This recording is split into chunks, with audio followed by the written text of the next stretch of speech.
Before I start my speech, it is only right and proper that we remember colleagues who are sadly no longer with us. Since last year, policing has seen the loss of a number of officers. In Kent, we've witnessed the tragic loss of 3 serving officers, Adrian Grew, Andrew Cheney, and most recently, Pete Wakely. It's particularly sad tonight because Pete always used to sit 3rd seat in on the front row, so I particularly miss him being there tonight, trying to make me laugh.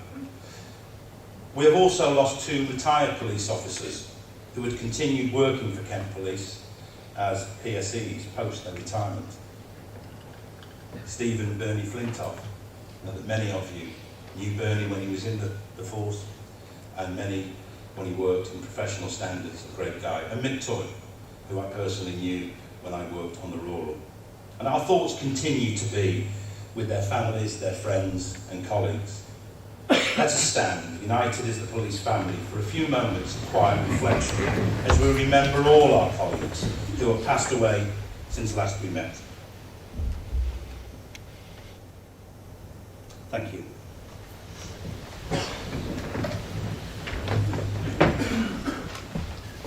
For those of you who don't know me, I am Ian Poynton, your Federation Chairman.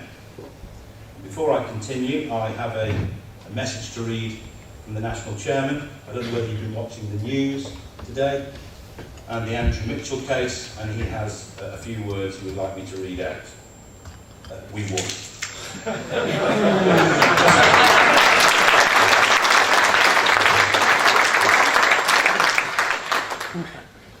We have one open meeting virgin here tonight, Assistant Chief Constable Joe Shiner. Welcome to your first open meeting. There should have been 2 virgins here tonight, but sadly our other new Assistant Chief Constable Matthew Horn cannot be with us. Mr. Horn and I have something of a connection. Not only were we born in the same town, but also the same maternity home. Only our mothers can tell us apart. Let me begin by introducing the platform to you. The far end is your General Secretary, Mike Roberts, sporting the moustache. Don't worry, it's for November, he's not branching out into any secondary employment in the adult movie industry. Next, of course, to Mike is our PCC. I don't suppose I'm the first person to make that mistake. Next to our PCC, we have our Chief Constable, Mr. Alan Fewsley. Next to him, our National General Secretary, Andy Fittis. Since last November, we have seen some changes. Mr. Learmont was given a balloon and retired. Following a grueling selection process based on amongst other things, Kent's coastal geography, and yes, Mrs. Barnes, I agree, it is a huge coastline, Mr. Fewsley was appointed. Welcome to your first meeting as our Chief Constable. There are times when the Police Federation has accused members of ACPO of being like butterflies, fluttering gently from force to force, never staying long enough to take responsibility for their, how shall I put it, better decisions. Well, sir, a butterfly you are not. I have never witnessed you flutter gently anywhere. You came to Kent as an ACC in 2009, have been promoted to DCC, and you are now here for the next 5 years as our Chief Constable. I believe that shows real commitment to Kent, real commitment to the people of Kent, and more importantly, it shows real commitment to the police officers and staff who, despite all the cuts, continue to ensure we provide an excellent service to the people of Kent.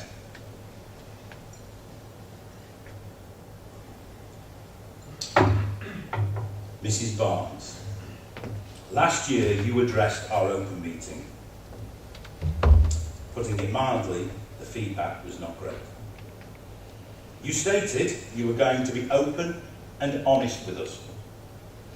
I hope you don't mind if this year I return the favour. Let me remind everyone of what you said.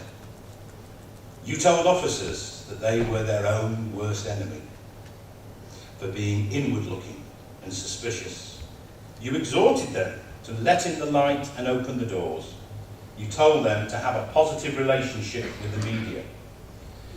You advised us all such a positive relationship would increase confidence in us and the work we do. You stated your determination to let the light in. Well, nobody can accuse you of not taking your own advice. You opened your doors to Channel 4 and you let them shine their light into your world. Unfortunately, we all had to witness the result. Meet the Police Commission. Alas, it did not produce your forecast increase in confidence. Colleagues, when the programme was aired, I, as your elected chairman, and on your behalf, attempted to put some distance between the office of the PCC and policing in Kent, as I felt there was a distinct possibility that we could be turned into a laughingstock. The media were having lots of fun. It was a headline writer's dream.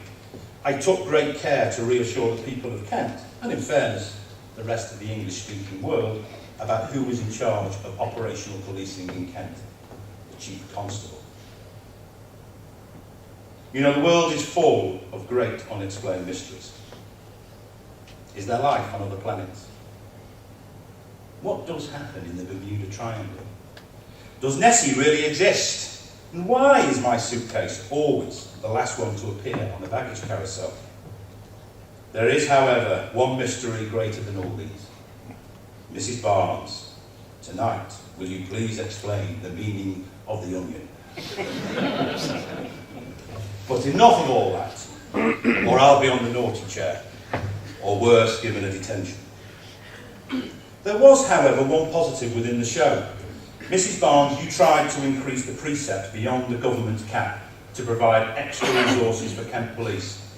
Whilst ultimately you were not successful due to an unreceptive, stony-faced police and crime panel, coupled to a referendum process totally loaded against you, it would be remiss of me not to commend and thank you for the effort that you made. Each year, when I sit down to write an open meeting speech, I try to think of a theme.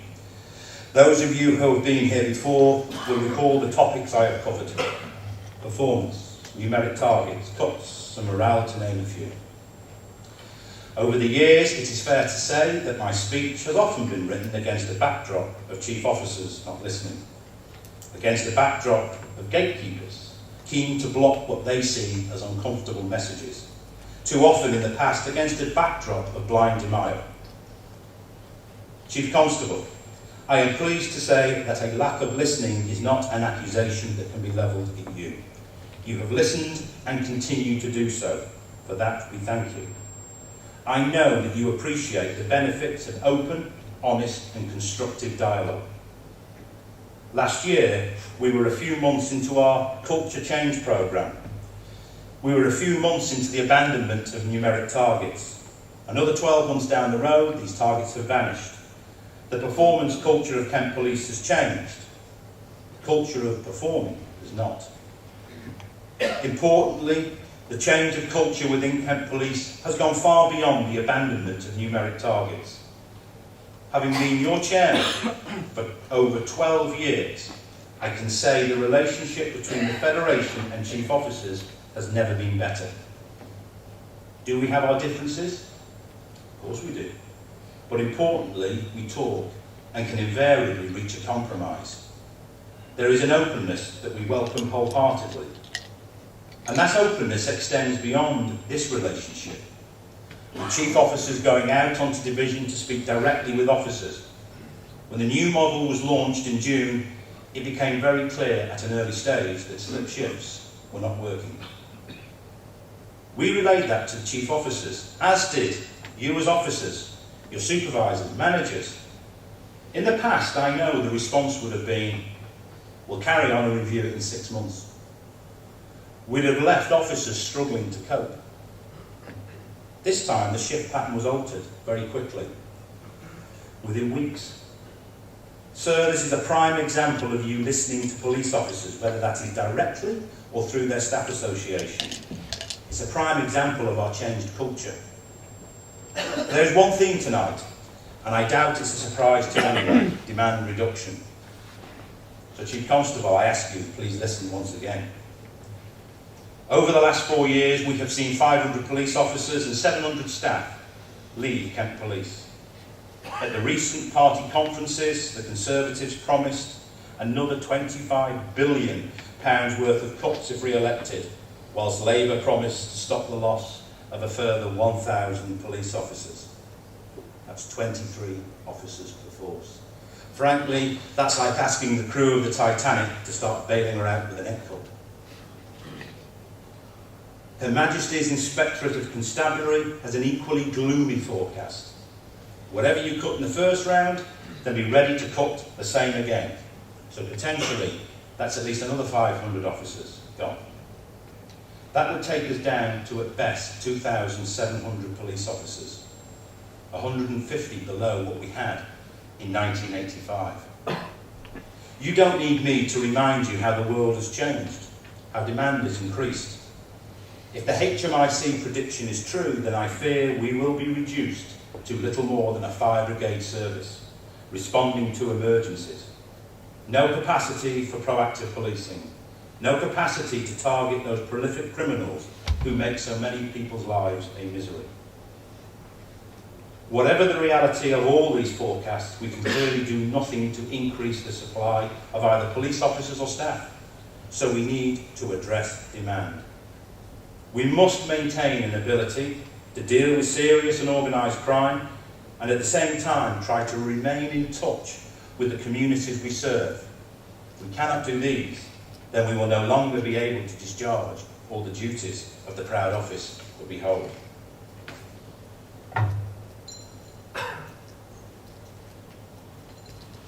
Chief Constable, you and I have spoken about demand. Your predecessor has spoken about it at previous open meetings. I know that you have attempted to reduce officer workloads. We no longer visit every victim of crime. We are told this has freed up thousands of hours of that time. We no longer waste hours counting and collecting meaningless ticks in boxes. However, whatever time is freed up seems to be instantly gobbled up by something else. And I know you are looking at a variety of measures to try and reduce demand, and I am sure you will expand on these tonight. But let's be under no illusion. This is not as easy as saying that we must work longer or harder, or that we must work smarter or do things differently. Such phrases are nothing more than worthless sound bites used by politicians and think tanks that offer no real answers to the problems we face. Officers are on their chin straps. They are exhausted. They are close to, if not beyond, breaking point. Morale is at rock bottom. What I say next is a fairly accurate barometer for morale. Many of the calls to the Federation office are about overtime. But officers aren't asking what payment they're entitled to. No, they're asking if they can be forced to work overtime. Many officers simply don't want to work it. Why? Not because they don't want to protect and serve the people of Kent. Not because they don't need the money. Frankly, if they stay at work, they're accumulating more work. More crime reports. More prisoners. And they know they will not have the time to deal with them properly. Deal with victims properly. I repeat, officers of every rank and in every department are exhausted. The proportion of officers on long-term sick leave, so for 28 days, with some form of psychological illness is running at over 50%, peaking at 65% just 2 months ago. That should ring very loud alarm bells. Equally alarming, recent reports have shown sickness levels at a 5-year high. These sickness levels are set in a context of an enormous increase in the number of ill health retirements. Retirements that have suppressed those sickness figures. So we have even less doing more. So how can we reduce demand? How can we lift some of the burden from officers?